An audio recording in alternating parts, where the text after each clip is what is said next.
More details are released about a new Amazon facility coming to Joplin. Several Senate Republicans are raising concerns ahead of the second impeachment trial for former President Donald Trump. I'm Skyler Henry on Capitol Hill, where senators were sworn in this afternoon.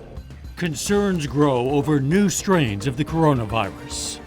The four states' most watched news starts now. We're learning more about an Amazon facility coming to Joplin. This is KOAM News at 5.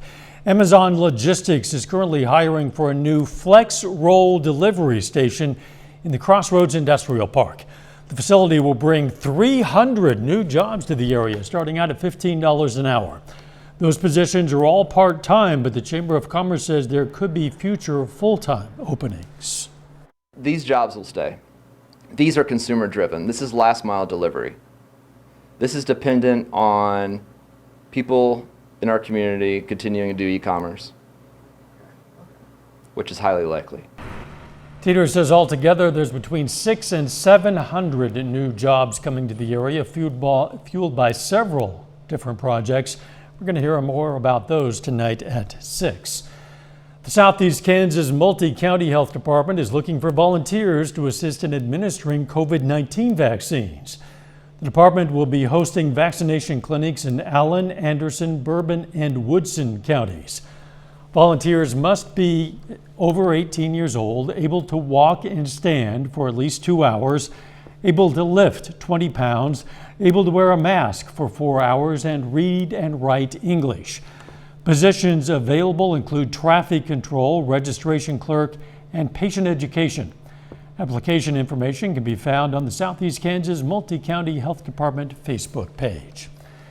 A semi-truck driver from Neosho, Missouri is dead from a crash in Oklahoma involving 3 trucks. It happened on US 270 about 12 miles west of Watonga, Oklahoma yesterday afternoon.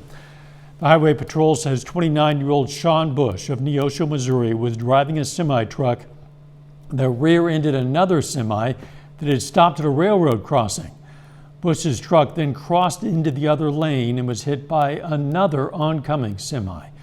Bush died at the scene. Another driver from Garden City, Kansas, was taken to the hospital. Let's check in with Doug Heddy now for our first look at the weather. Doug. Hey, Dow. Definitely a cold, another gloomy day for us today. 41 was our high, but that was a midnight high. Most of us all day long have been sitting mainly into the low to mid 30s. Look at the clouds just socked in across the region, but nothing underneath the clouds as of yet. But that's going to be changing as we head through the overnight hours. Here's our next storm system. Look at the snow picking up across central and western parts of Kansas. That system is going to head toward us a little bit later on tonight. We'll start to get some light snow showers spreading in here in about 2 or 3, 4 hours. Very light snow showers, and then starting to pick up a bit mainly after midnight tonight. We'll have bands of light snow. We'll be sitting into the upper 20s, so we could see some accumulations across the region. Of course, I'm going to break this down for you here in just a bit. All right, we'll see you soon. Thanks, Doug. The second impeachment trial of former President Donald Trump took another step forward today as the members of the Senate were sworn in as jurors. Skyler Henry reports from Capitol Hill. Do you solemnly swear? Senators swore an oath as they became jurors Tuesday in the second impeachment trial of former President Trump. So help you God. It comes a day after House managers delivered to the Senate a sole article of impeachment against Mr. Trump, accusing him of inciting the deadly riot at the Capitol on January 6th. To me, what Trump did was the most despicable thing any president has ever done. I believe he should be convicted. But some Republicans question whether the Senate has the right to hold the trial. If the accused is no longer president, where is the constitutional power to impeach him? Chief Justice John Roberts presided over the first impeachment trial because Mr. Trump was a sitting president. This time it's Vermont Senator Patrick Leahy presiding. Republicans say having the long-serving Democrat in this role reeks of partisanship. Democrats brazenly appointing a pro-impeachment Democrat to preside over the trial is not fair or impartial. There will now be 2 weeks of pretrial proceedings, with the trial set to begin the week of February 8th. Skyler Henry, CBS News, Capitol Hill. President Biden told CNN off camera that he does not think there are enough Republican votes to convict, but the trial, quote, has to happen. In a press briefing today, President Biden said anyone who wants a COVID-19 vaccine should be able to get one by spring. The president also raised his vaccine target from 100 million shots in 100 days to 150 million. Earlier, President Biden signed 4 executive actions on racial equity, directing federal agencies to address discrimination policies in housing, criminal justice, and relations with tribal nations. They also aim to combat discrimination against Asian Americans and Pacific Islanders as a result of the coronavirus pandemic. Up next in Health Watch, finding new strains of the coronavirus. Concerns are growing over new variants of the coronavirus. I'm Danya Backus with a new variant detected in the U.S. And later, the push for schools to reopen now that vaccines are rolling out. Research from the Cleveland Clinic finds that heavy smokers have a higher risk of hospitalization and death from COVID-19. Patients who smoked a pack a day for 30 years or 2 packs a day for 15 years are more than 2 times as likely to be hospitalized with coronavirus and at higher death rates compared to non-smokers. Concerns are growing over new variants of the coronavirus. A mutation first detected in Brazil has now been discovered in the Minneapolis-St. Paul area. And there's new confusion over the lifted stay-at-home orders in California, despite the rampant spread of another COVID variant. Danya Backus reports. The potentially more contagious Brazil variant of the coronavirus now detected in the U.S. Health officials say the infected person in Minnesota had recently traveled to Brazil and tested positive earlier this month. If this variant proves to be true, like we're seeing in the UK, that it's up to 70% more infectious, we lose all of our progress. Moderna says its COVID vaccine is effective against the UK variant, found in at least 20 states, but less effective against a strain found in South Africa that seems to be more contagious. The drug company is now testing a booster shot for that. Another variant, Cal-20C, is believed to be responsible for an explosion of cases in Southern California. California's variant is thought to be more transmissible, and that has some business owners skeptical about the governor lifting statewide stay-at-home orders. I don't want to necessarily say that it's a good or bad thing, because next week it could be different. Also ever-changing, the availability of vaccines. Nationwide, vaccination sites are canceling appointments due to vaccine shortages. So far, only 6% of the U.S. population have received at least 1 dose of the vaccine. It's very critical for us to get more vaccine. The more vaccine we get, the more, we're going to be able to get that vaccine on people's arms. 33-year-old Jasmine Jacobo is one of the latest victims of the virus. The California mother left behind 5 daughters. It's tough. The sun shines on us, but then we have our cloudy days too. These girls, they're going through so much, and it's the beginning. Her brother is now raising her children. Danya Backus, CBS News, Los Angeles. Researchers from University College London found that even low exposure to air pollution appears to impact the risk of age-related macular degeneration, or AMD. AMD is the leading cause of irreversible blindness among people over 50 in high-income countries. It's linked to the loss of central vision needed for reading, performing fine, detailed tasks, and recognizing faces. And the biggest risk factors for the disease are genetics, old age, and smoking. Mozart could be good medicine. A study in the online journal Open Heart finds heart surgery patients who listen to music after a major operation greatly reduce their anxiety and pain. Another perk, music intervention has no risks or known side effects. That afternoon snooze might be good for your brain. A study in the online journal General Psychiatry shows that participants who take naps score significantly higher on cognitive performance tests. Researchers say those people have better location awareness, verbal fluency, and working memory. Doug Heddy is up next with his complete forecast. And a little later, what Moderna said about its vaccine's effectiveness against the new coronavirus strains.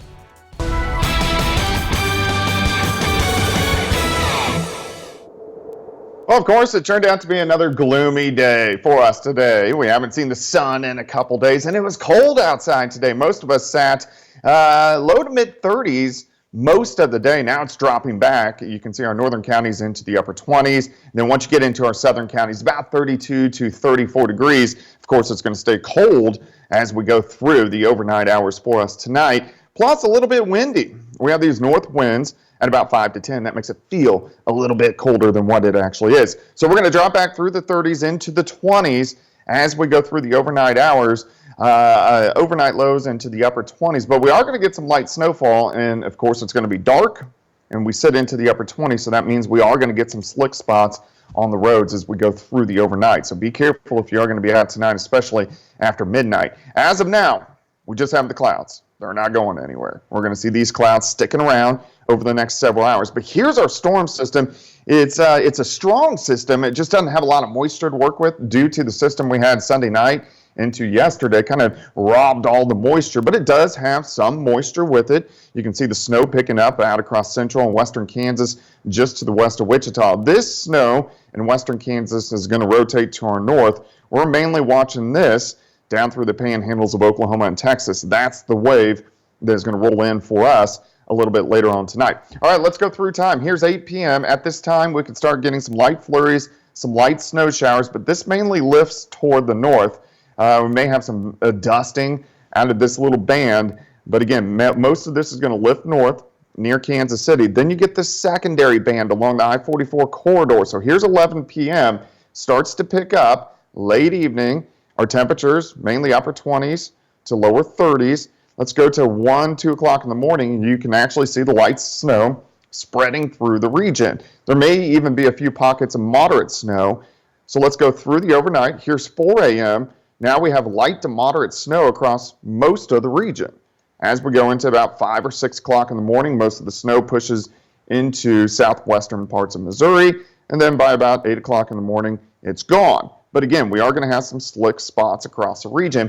I think snowfall accumulations, most of us will be half an inch to an inch, but southwestern parts of Missouri could pick up a little bit more. So maybe a little more than an inch in Joplin, Carthage, Neosho, Anderson, all the way down toward Cassville and Monette. But again, most of us half an inch to an inch, but again, enough to cause some issues on the roadways as we go into the morning hours for us tomorrow. Look at the snow working out of here. We have the clouds sticking around, and then I think we'll get some sunshine by the time we head into the afternoon, but a cold day.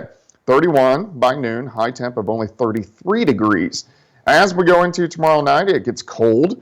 We drop back into the lower 20s, but we do see some improvements by the time we head into Thursday. Sunshine returns, and we should pop up into the upper 40s for highs. Morning snow tomorrow, 33, 49 Thursday, up to 58 though by Friday, so a pretty big turnaround here in a couple days.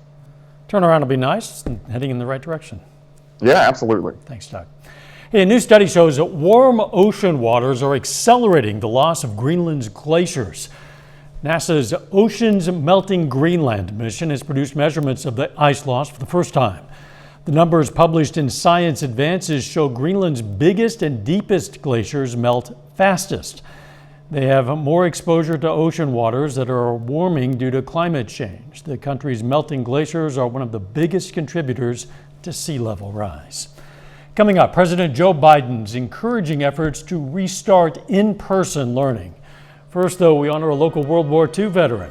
Lloyd Beatty served in the U.S. Army from 1942 to 47.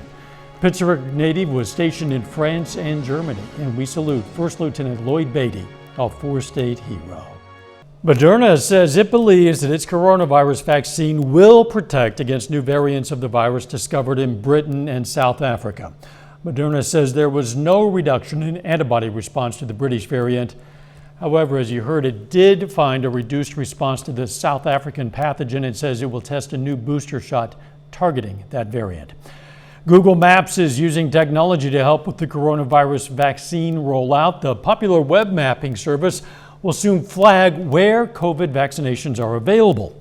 It'll include details like whether an appointment is required for the shot, if the vaccine is available only to certain groups, and if there's a drive-through. President Biden is encouraging a new effort to reopen schools for in-person learning now that COVID vaccination drives are underway. But teachers in some cities and their labor unions are pushing back. They say it's still not safe for everyone to return to school buildings. Meg Oliver reports. In Chicago, it's a bitter school showdown. On Sunday, the teachers union for the third largest district in the country held a last-minute vote delaying teachers' return to school. Instead of heading back to class yesterday, teachers there will return tomorrow.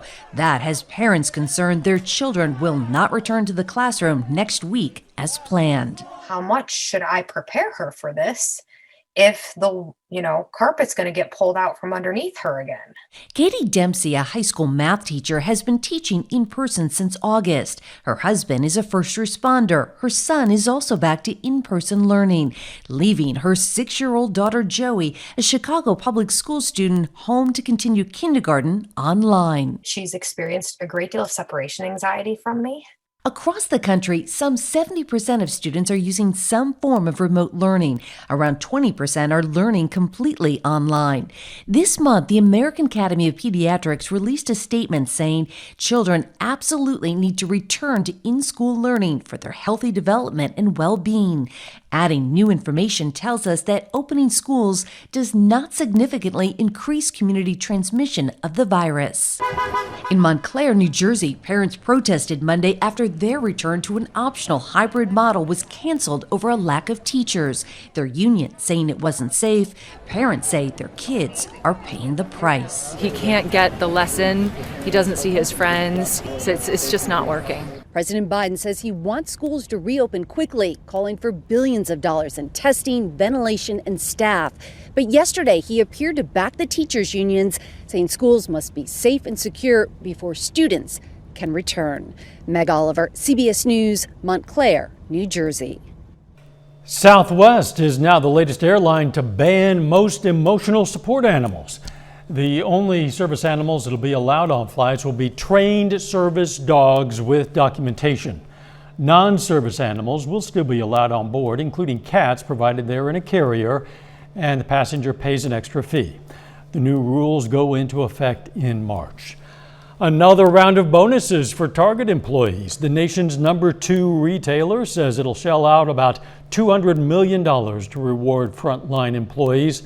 Hourly workers will receive a $500 payout, and store directors and other leaders will receive anywhere between $1,000 and $2,000.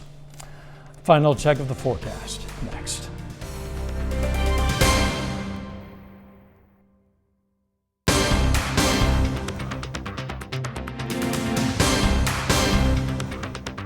CBS Evening News is next. Then on KOAM News at 6, we're going to hear more about hundreds of new jobs coming to Joplin. Plus, Crawford County sets up a COVID-19 vaccination registration hotline. And details on a bill in Oklahoma which would establish an annual Bigfoot hunting season.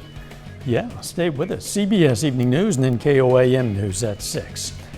Greek scientists say they've found a rare fossilized tree whose branches and roots are still intact after 20 million years. The tree was found during road work near an ancient forest petrified millions of years ago on the eastern Mediterranean island and transported from the site using a special splint and metal platform. The fossilized tree, about 60 feet long, was preserved by a thick layer of volcanic ash after it fell. It's the first time a tree has been found in such good condition, complete with branches and roots, since excavations began back in 1995. Quite an impressive find. Let's check back with Doug for a final look at the weather. All right, Dow, it's going to be cloudy and cold throughout the evening hours, but we'll start to get some light snow spreading in here late this evening, and then especially from midnight until 6 a.m. And we will most likely get some light accumulations, ½ inch to an inch, maybe an inch and a half, especially in southwestern parts of Missouri. So if you are going to be out tonight into the morning, be careful on the roads. Thanks for joining us. CBS Evening News is next. Of course, we'll be right back here at 6. In the meantime, let's take care of ourselves and each other.